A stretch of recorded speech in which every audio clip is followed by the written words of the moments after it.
one of my friend's father just passed away, and he was 88. And, he's married to a very intelligent woman. She's been working in their, real estate business and, but just never didn't know passwords to log into bank accounts and like where things were and how much she had and, will she be okay? Just had really no idea. And she just looked at me and she's like, I'm so stupid. And I'm like, no, you're not stupid at all. And you wouldn't, this story is told over and over and over again.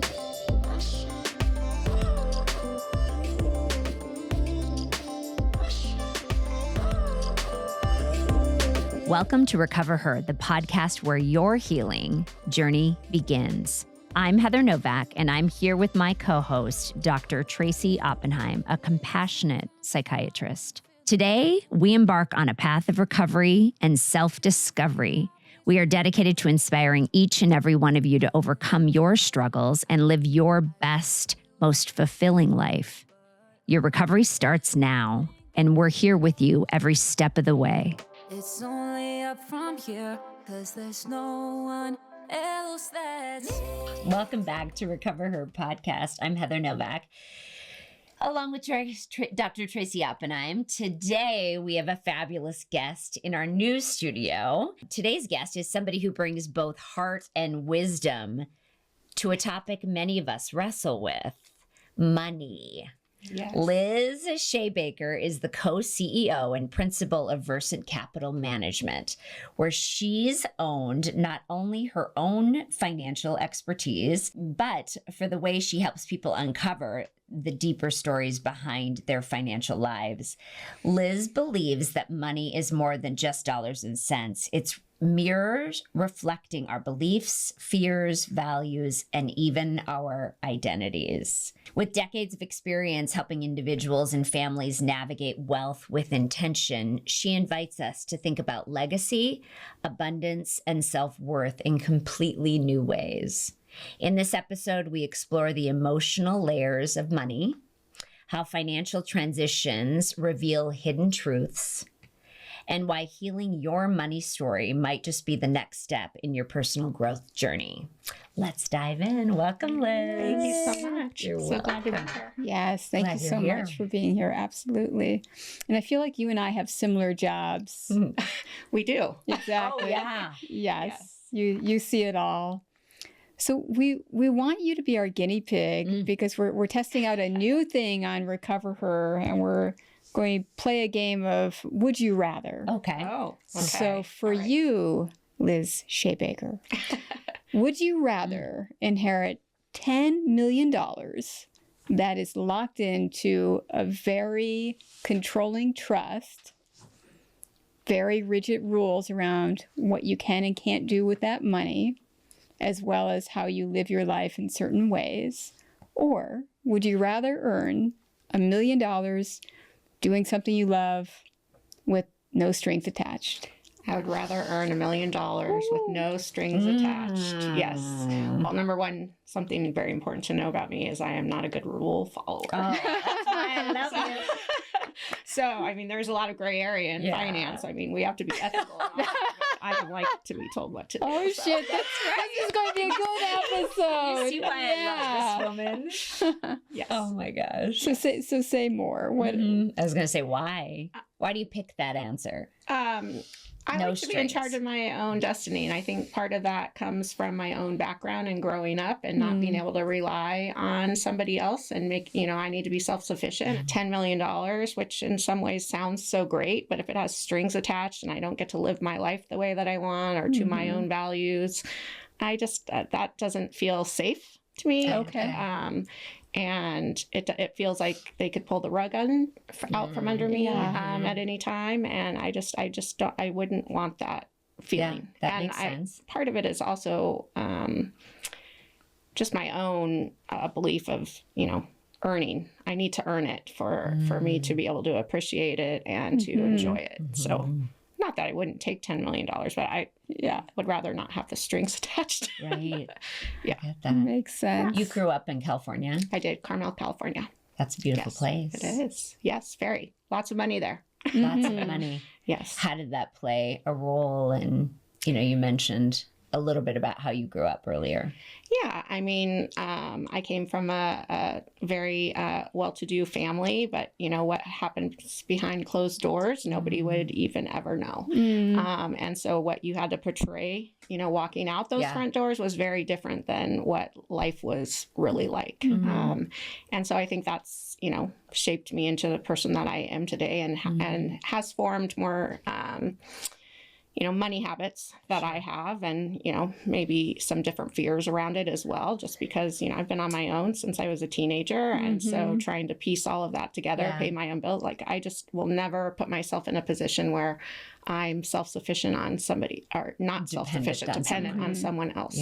And, you know, in relationships that can be hard. Right. Absolutely. It's really hard to balance that in relationships. But it's who I am. So, So I'm listening to what you just said, and I'm thinking about it, and it just resonated with something for me, because I know that I've always associated historically money with power, power with corruption, and for most of my life, it made me want to distance myself from money, and then also be a little bit ashamed of maybe having more. It just didn't.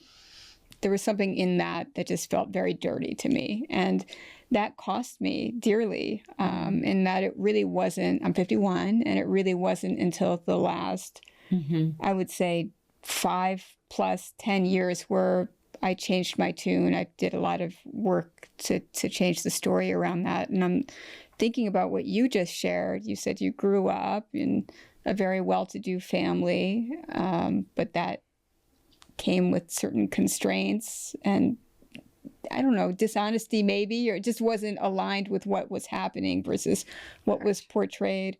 What did you have to unlearn about money?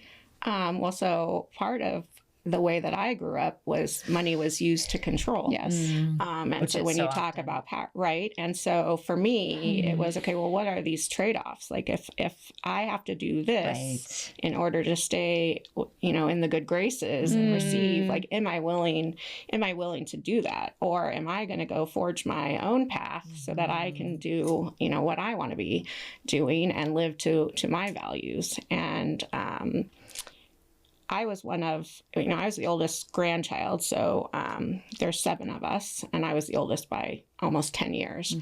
So I was kind of half kid, half grandchild. Right. And my grandmother was the true kind of matriarch. Right. And so she pulled a lot of puppet strings around, and she got actually remarried to someone who I've always considered my grandfather, and he and I were very close. In fact, he is the reason I do what I do. He was a CPA. But I was 8, and, you know, she had a lot of, you know, baggage that she didn't want him to know. So everything was just very secretive. And in order to keep those secrets, you know, it was monetary. And, you know, you finally get, like, I just want to be real. Yeah. Instead of living a double life, Right. so And you it learn really, pretty early. You and wanted it really to be authentic. it really destroyed her kids. So my mom is the eldest, who I don't have a relationship with today. And, you know, there were 5 kids, and you can't put more than 2 of them in a room together. They don't get along because of all the, you know, the backstabbing and stuff that was happening behind the scenes that they actually weren't even really part of, but it was what they were told. And so, I mean, I know they're still doing a lot of work on their own, but it's really hard. And it's really hard to even watch to this day. I was the trustee and executive for the estate and all of that. And it was just heartbreaking. I mean, and to know that's your family, and you know, and only 3 of the 5 kids even came to the memorial service in celebration of life, right? Because nobody wants to be in the same space. Right. So do you see that type of narrative play out in some of, you know, you work with so many high net worth clients at Versant, and, you know, it sounds like it's a common theme sometimes with families that, the dynamics. I mean, the same dynamic doesn't really play across each one. The Sure. circumstances are different, but there are definitely dynamics. Because And money can be used to control. and so, one of the first things I do, especially with my multi-generational families, is try to, find out what that money history is and Yeah. like, how was it created? Yeah. What are your beliefs around it? Especially, trying to get the next generation to steward the wealth. And, Sure. they need to buy into it also. But, it's just, I think we each have our own, money story, and we bring it into all of our different relationships and conversations. And so just being aware of it, I think is the big thing. And it's interesting in my work because for so many years that wasn't something that I would talk about in sessions with people, and now I do for that same reason, because you learn a lot, and it's also such a source of either sometimes pain and discomfort and sometimes freedom. It's such a weird thing, like how is. something can be I don't think it should be secretive at all. It falls into that massive category of secrets keep you sick. But if you bring money to the forefront, especially with our kids, and that's something I definitely wanted to ask you about with women in their 50s. But how do we change that narrative so that we're not stuck in the dysfunction of our of generational habits? Right. Well, and it's so hard. So I have a 19-year-old, and I'm not going to lie, it's a challenge for me every day because, I'm trying to be the opposite of what that came from. But at the same time, like, there's a little bit of entitlement there, and you're like, wait a minute. Yeah. So where's did the you not balance? just hear my story and where I came from and all of that? Like, how do you raise productive kids that are going to, be able to be self-sufficient on their own? I mean, yes, it's nice to have, wealth. And to me, wealth isn't just money. Absolutely. So many other things. But you want that to, carry forward and be your legacy, and, for my daughter to steward that. But I also want her to be her own person and to make it on her own as well, and not be entitled to say, oh, well, I grew up this way, so I should have this. I saw a little meme on Facebook the other day that said having a daughter is like having a best friend with no money. Right? I've read that before. And I'm just best like, friend with no money. Yeah, because But she thinks Kate, she should as have your all the same daughter, things. How could she not be, have She's actually drive and an understanding of financial independence and the importance of that? She women. does, but and I think she does. 18, They're 18, 19, and I think what they portray to people outside, is very different than to me. Like, to me, it's well, what, you just got that new handbag, where's mine? Or I want those shoes, right? And it's like, well, I worked for this, and you have everything you possibly could need or want for the most part. But it's a fine balance, and it's just, I think some of that is age, because they don't really know how to put a value on that, and what are those trade-offs that you have to make in order to have those things, right? So one conversation she and I had, last year, she was graduating from high school, was, well, you weren't at all of my events, growing up. And I'm like, you're right. But I had a nanny, someone was there. I, tried to make all the important ones. I couldn't be at all of them, but that was a trade-off of single mom, right? And I was trying to provide this lifestyle for you to play club volleyball and do these things, right? So I don't think they really understand what those trade-offs are until you really dig deep into the conversation. But I'm not sure she will really appreciate it until she's like 25 or 30. And we all have kids within that age group. And you're right about that. It's just it's their lives that they're living. And it's how they experienced it. And but what I feel differently about with Sam and Kate and Jordan, I think alike, is that we at least have those conversations. Right. In a non-punishing way of like, I remember conversations that my mom, who grew up on an Indian reservation in northern Minnesota, by the way, who had me when she was 17. Right. And, very, very different life than I had as an adult. And I mean, she was a teenager but she would say to me when I was 17, 18, in a very threatening way, that I don't need to be paying for this. No one paid for this for me when I was this age. And so I felt punished by all of it. I had this piece of shit car that I was driving around in. I was grateful for it, but looking for scrounging change to put gas in my car. Right. And I worked since I was 15 years old. Definitely that hard work ethic was instilled, but we're not going to pay for college unless you go here. And when I graduated from high school, I just didn't want to leave and move to North Carolina, where they happened to live at that time. And so I kind of cut myself off. Yeah. Not that there was option of anybody else paying for it anyway, but then I went through that process of, loans and grants and writing essays to get scholarships, that money I didn't have to pay back in return to pay for my own college experience. But it did tend to lead me into it sort of backfired in the end, as my history of I became so hyper independent and taking care of myself financially. No one else was there to do that. And I did such a beautiful job of that through my 20s. And then I got married to someone and I turned over that financial control completely. Yeah. Which so many people do. So many people do.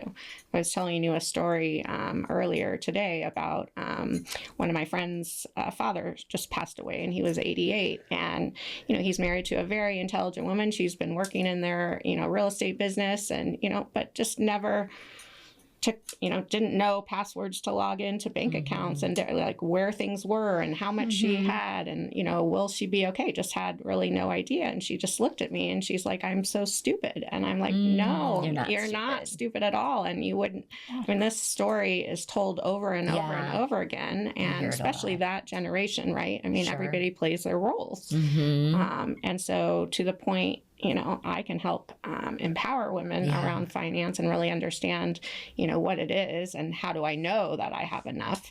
That's what I love to do. So that's why you're passionate about that. Right. Yes. Yes. You do an awful lot of charity work too. What are some of your favorites? So Free Arts for Abused Children of Arizona is one of them. So we help kids in the foster care system who have been abused. They're usually in group homes, things like that. So we use art therapy to help them kind of express their feelings and, put their past behind them and kind of launch. It's so fun to watch them express themselves and kind of come out of their shells and, start to make their own story different from the past that, they were born into. So, yes. I'm thinking, so in terms of, and I hear you're stewarding their creative expression which is so important to healing, but it's just so wild. All the different stories we have. So in talking with some of my friends who, maybe were in foster care growing up or came through very traumatic early childhood without a lot of economic resources and seeing their approach to finances versus on the other end of the spectrum, someone who had, a lot of economic advantage, but maybe not that emotional connectivity. Right. How would you advise someone just to even begin to explore their unconscious association to money? Because I know for a lot of people, and I'm ashamed to say even for myself, I'm a triple board certified psychiatrist for a long time. I didn't realize how much I was getting pushed around by my own childhood experience, right? I had a father who only wanted to talk about money, even though he didn't have a lot, but that was all he wanted to, I think trying to educate me probably, but at the time I was like, fuck you, like ego. This is terrible. Men and their egos. And then I had a mom who basically provided everything economically had to for me, but worked so hard, right? And that didn't feel good either. So either way, I was like, her having to provide is taking her away from me, and him, all he wants to do is chat about how much money he has, and that doesn't feel good. It's not true. Yeah. But I think there's not, one size fits all when it comes to that. Just having these conversations, like, you would be amazed. Like if I'm just even in prospect meetings and I'm very open like this and they become very open and, you just get these little tethers of things and you just kind of drill down more and more. And then, I bring them to people like you, so to kind of help them work through that. But the story, they all have their own unique stories and the things that they're bringing to the table and their feelings around, money and wealth and where they are and where they want to go and all those things. And so really just, I think the biggest thing in the chair where I sit is listening, just because they tell you so much. Yeah. So and much. you do such a beautiful job in my experience and my never to be so humble opinion about you. You do a beautiful job, not only of listening, but holding space and to not make those women in particular that you care so much for, because I believe you make them feel the opposite of stupid. Good. Yeah. Thank you. You definitely have the ability to make someone feel seen and heard. And then you have this beautiful way too, so when somebody's sharing really, because like you said earlier, before we started recording, it's never about the money, right? What's underneath it. So they're sharing some emotional baggage, right? That comes along that they've been with carrying around for so long. That they've been carrying it around. So you not only listen to it, but you spin that energy. And if those people are feeling some shame behind that, you turn it. She has this incredible way of turning it into hope. Well, here's what you need to do now. Doesn't matter what your age is. This is what we're going to do. And she gives you a blueprint and a game plan. And that's kind of, I think, maybe an answer to part so the of your past question. Obviously is the foundation of, how we got to where we are. But obviously, we have the power to change the future. So, we are where we are. It's never too late. It's never too late. We are where we are. What do we need to do in order to get on this path? Let's talk about what that path looks like and then, kind of figure out that plan. But so some of the conversations that we've had in your boardroom, starting savings and really making it a major priority to establish financial independence, which is so important in your own investment accounts and knowing, especially for women, because we live longer. So even if we are married, the chances of you outliving, your spouse are, probably like 80% of the time. Right. And so, that's not when you want to be without money, and you have to take control of that now, because as you know, like what we've watched the markets do over the last few months, you can't just be asleep at the wheel. You need to know where you're going and how is, the money part is a tool for you to get where you're going. Once you know what your goals and objectives are, that is one tool. Only one in your toolbox of many tools, right? But it's important, to know and not to be emotional about it and reactive, like, oh my gosh, the market, just went down, 2,000 points and I need to sell and go to cash.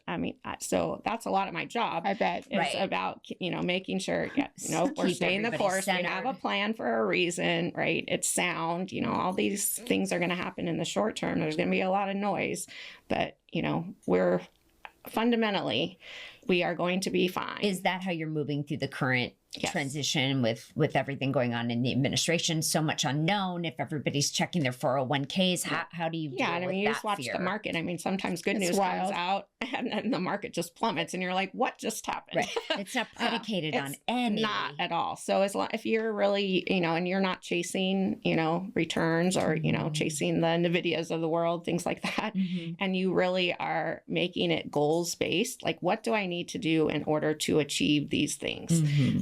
Then it kind of just takes that off the table and you can, yes, you have to be reminded, but as years go on, people were asking, is your phone ringing off the hook? Well, it's not, because a lot of my clients have been with me over 20 years. We've been through these things.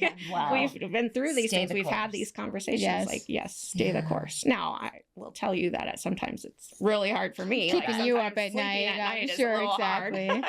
But, I fundamentally believe in the advice I'm giving. I take my own advice. I'm not investing anybody's money any differently than I'm doing my own. So I think that helps me sleep at night. But yeah, it definitely has moments where one of my friends knew you were coming on and had a question. So you have opened up this larger conversation with other women in particular. We talk about money, we talk about investments, we talk about taking care of themselves regardless of their marital status or what's happening with their life now. But we and again, you've helped me so much, and I'm very grateful for that. One of my friends in particular said, I don't know, it's simply too late. I haven't set up retirement accounts, I haven't set up a 401k, I haven't set up all, I haven't set up these. But what she does have is a room full of expensive handbags. And, I think that is sort of her insurance policy, unless your house burns down in the Palisades and, you're taking those fancy bags with you. But yeah, I mean, I think that you can resell. Yes. Now, I mean, it's not necessarily going to be the same return that you'd get in the stock market, right? But I never ever would say it's too late. Yeah. Okay. We are where we are. Let's take stock of where we are. What are we trying to do? What are your, how long are you going to keep working? Like, what are all the, things, and what trade-offs are you willing to make? And then you put together a plan. And yes, maybe we have to sell some handbags. I mean, we just don't know. Everybody's situation is going to be different. Like what I say I want my lifestyle to be, it might be very different than what you say you want your lifestyle to be, right? So I might need more resources, you need less. So everybody's going to, you have to have those conversations to even know where to start to begin. And I think because there's so much avoidance, I think in the avoidance, you oftentimes create it to be so much more of a problem than it actually is. And then once you start getting down and dirty with it, you're like, oh, like I can, as bad as I thought. I can work with this. In terms of conversations for couples, say starting off their lives together, or I guess at any point, like how do you guide couples to start having like healthy, open dialogue about money? Because I see so much. I see a lot related to that in families, actually. Or you avoid it altogether. Well, okay, so if a couple comes in to have, a meeting with me, one of the first, I'm not talking about investments or how, what rate of return they're going to get, anything like that. We're talking about, okay, what are our goals and objectives? What do we, think our lifestyle is going to be out to age 100? What does that look like for each of you, right? And we know we're going to be wrong, but at least it gives us kind of a base where to start, and then kind of the conversation goes from there. The more emphasis that is put on the investments, I think that there's a time and a place for that. I think these conversations around cash flow and what do you, envision your life to be, and what are things that are important to you? Are you wanting to be charitably inclined? Are we trying to leave something for kid? Like, what are we, are we trying to spend every last dime before we leave this earth, and enjoy every minute that we have? Like, what are those things that you're trying to do? And then we put together that plan. But I mean, you have, especially, men and women. So something that really bothers me is when people call women risk adverse, because I don't think we're risk adverse. I think we're risk aware. And there's a big difference. Like, so, men are more about, I want, that 20% return and, pound my chest and do all those things, where women are like, okay, I want to know that I'm okay today, and that, I might not take on as big of risks. I'm okay taking on some risk, but I want to be aware of what those risks are. And so, we have a lot of portfolios that we have to put together where, one might be very conservative and the other is like way off on the charts aggressive. And so you bring it all back to what are the goals? What are we trying to accomplish? Right. And then you can make those trade-offs and turn the dial, on the aggressiveness. Like, do I need to take on this extra risk in order to meet these goals? Well, no, I don't. So, right. You kind of try to blend them together. It usually works pretty well. That makes sense. If I had a time machine, I wish I could go back, is what I was sold was, if you get educated and if you have a degree and if you have a particular career, you will have a decent salary. And then if you have your decent salary, then, and you're responsible in terms of your 401k, that's all you need. That's all you need to think about. And that's so inaccurate, and also aiming so low. So what I've been having, and Heather and I have been having conversations with both kids about, is, you know, kind of thinking about, like, what do you want your life to look like? How much freedom, how early would you like to have some freedom? Right. Because, you know, there's so many things I could have done differently to be in like a very different position than I am today, but somehow I think, at least for myself, and I'm hard on myself, but, you know, there were definitely like points early, like in my 30s and 40s, where I just felt very entitled in some ways, right? Like, hey, like I work hard. Instant gratification. And right. And no, I'm not even talking about anything extreme, but I easily could have taken 15 years, say even just like my 20s to my mid 30s, just to have kept it a little simpler. And then I just didn't understand. But we all could have. I could have. I mean, we all could have. And it sounds awful to live that way. I don't think so, though. No, but today, from this perspective, yes, easy to say could have, should have, would have. Well, sure. I mean, and I think also compound interest is real. I was just going to say, there's some really good videos on that. Right. Like buying the house like you just bought for your daughter in Tempe. Right. So smart. Yeah. I mean, if, you know, why am I going to pay rent? Right. For a room in somebody else's house? I'm like, I might as well be the landlord. So luckily I was fortunate enough to be in a position to do that. I know that, you know, some people can't.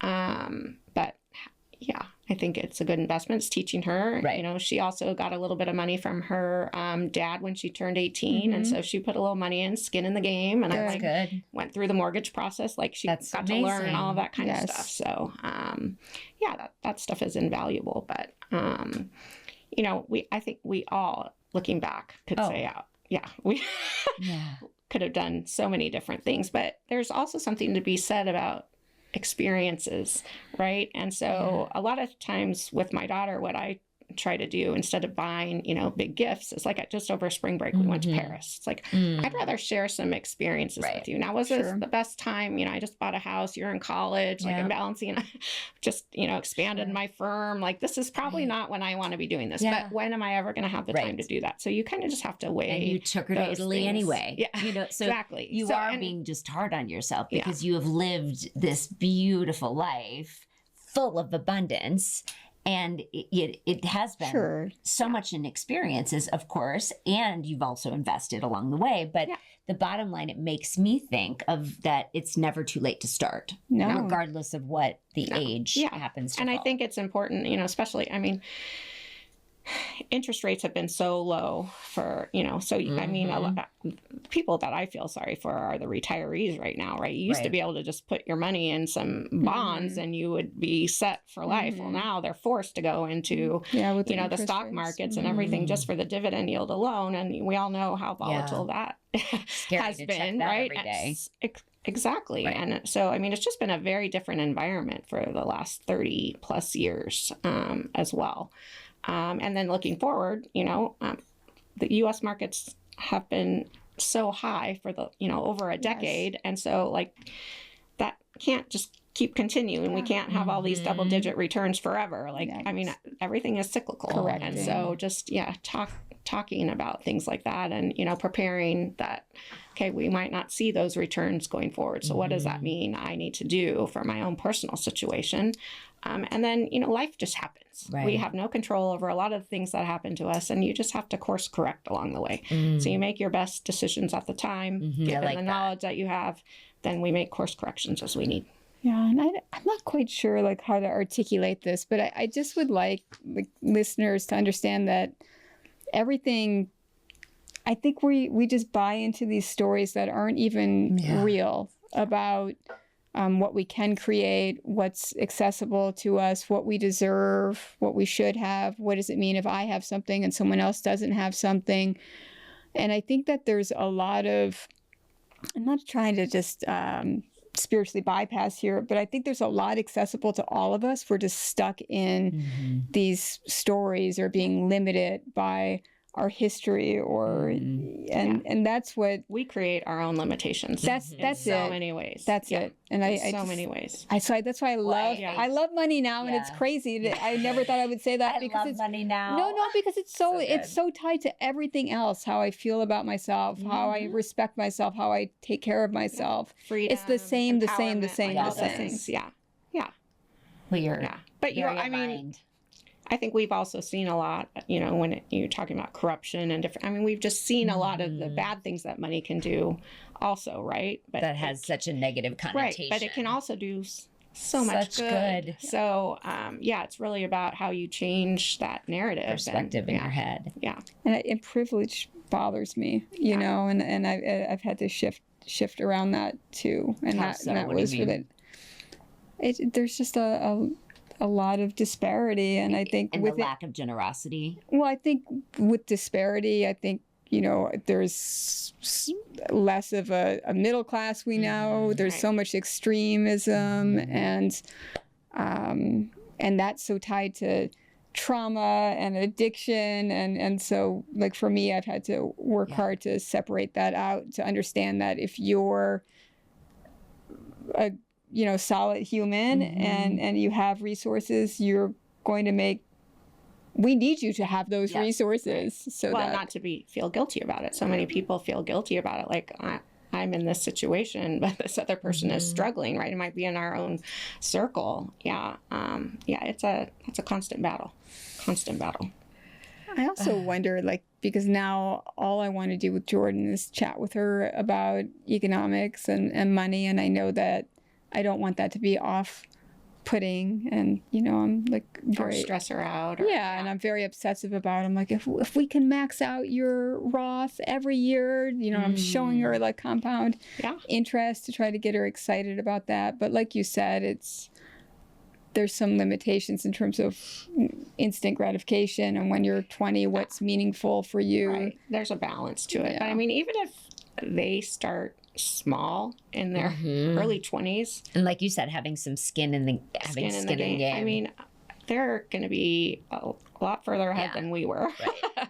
And I mean, because of the compound interest, they can start so small. And if they just keep doing little by little, I mean, by the time they're in their 50s, like, it's going to look very different for them. And it doesn't have to be, I mean, we have to put in more the longer we wait. Absolutely. But they have so much opportunity now, and there's a lot of really good tools out there for kids to teach them about compounding interest. And like, what are a couple of those that you'd recommend? Morgan Housel does a podcast and also wrote a book, The Psychology of Money, which is a it's a great really, book. really easy read. And I've given it to a lot of, college age kids, and it's like opened up their minds. Absolutely. My neighbor, of all people, wrote this book, What I Want My Kids to Know About I Money. love that book. You gave it to me. I did give it to believe. you, and I actually just did a video session with him, Great book. like 5 different sessions that will be rolling out on, teaching kids and how do you get them involved and things like that. But and then there's a great, I can't think of the name of it right now, but there's a great compounding interest YouTube that really shows you, like, almost like the question you asked me at the beginning, like, if you were given $10 million, or would you rather? would you rather? And it. Yeah, And then why? and then Just watch what happens. Yeah, They so great. They do both scenarios, so it's really, really powerful. What is financial I talk so much about financial independence and financial freedom. What does that mean to you, financial independence? And does it feel like, because I've been noticing, does it feel like peace? What I would say correlates? financial independence is very different than financial freedom. To me, financial freedom would be the peace. Agreed. Like, I have the freedom Yeah. to do what I need to do. Financial independence is like, Feels like pressure. Absolutely, I'm with you, Liz. But that was actually I'm so this is perfect, because what was running around in my mind. What was I was just going to ask you is, because what was grilled into me by my mom, went through a divorce when I was very young, was a teacher, went back to law school, I had to grind it out because no one was really into like women. And eventually it wasn't until I went to college where she actually kind of came into her own and was a partner in a law firm, and then she got cancer and died, and it was just like she was like, oh fuck, it was just getting good. But fine. But I have, so financial independence is something that's been beaten into me, but it does feel that thing that we just connected that's also on. generational too, But, right? but I believe in like interdependence. I think it's like the way to go. Right. But it's interesting because it's how do you remain independent but also allow opportunity to be interdependent with your partner in a healthy way, right. That feels, so we can get to that freedom place. Exactly. Well, you're a financial these advisor and you're a conversations. psychiatrist, I know, that's so why we come up come with the together. answer. It's interesting because my daughter, she's at ASU in the financial planning program at WP Carey, and I said, whatever you do, if I have to do it over, minor in psychology. Hell yes. Minor in psychology. And to put those two together, I think, because I do feel more like a psychologist most of the time. I mean, I bet you've seen it all. Well, the money part is, like I said, it's a tool in my toolbox, but it's not the most important one. So what is the most important one? Your tool. Open conversation and trust. Conversation. Yeah, definitely the Not most hiding. important. Yeah. Not hiding. Yeah, Honesty, you can be honest, open-minded. be yourself. Yep. Being No willing shame. to have the conversations. That's good. Yeah, and it's just like brave. It's an act of defiance that women, but take the step, have the conversation, because you just blow the lid off of it, and it's a really fun thing to talk about. Yeah. Not only amongst ourselves, but with our kids. That's been my experience anyway. I mean, I think the older generation, the Depression era, that my grandparents, that there's a lot of shame and guilt around it. Like, you didn't talk about money. Don't ever talk about it. And like, no, we can't tell anybody what our plans are after we're gone, right? And it just creates so many more conflicts, right? As if we could have just had these conversations, or you could have like explained like why you did X, Y, Z. Not that you have to explain, but just like give some. So you could see through this as the oldest grandchild, and at 8 years old, connecting with your grandfather, you could see through the control of money. Absolutely. And that has led you to this path of becoming, of walking down the path of being in finance. Yes. Yep. I'm so glad you walked down that path. I am too. Me too. I mean, I love what I do. So yeah, it shows. Yeah. Thank you. Yeah. And you also have a beautiful, I can imagine that the people who are working with you feel steadied by the way you show up, because even just your presence in the room is cool. It's like a mixture of like badass but also like, I'm here, like let's talk. So that's awesome. If you just want a surface conversation, I'm not your girl. I'm not your girl. Nor are we. Yeah. Well, thank you so much, Liz. Thank you. Appreciate Thank you for having me. Grateful. Yeah. So, Liz, if our listeners want to start the dialogue and have some conversations, how can they get a hold of you? Yeah, okay. We have a great website. So Great. Versant Capital Management is the name of my firm. We have an office in Phoenix and Dallas. My website is Versant, and it's Versant, not Versant. Versant, to be versed in what one does. Oh, nice. VERSANTCM for capitalmanagement.com. And all my information is there as well. And I'm pretty accessible if you just Google me. Great. All right. Thank you. Thank you.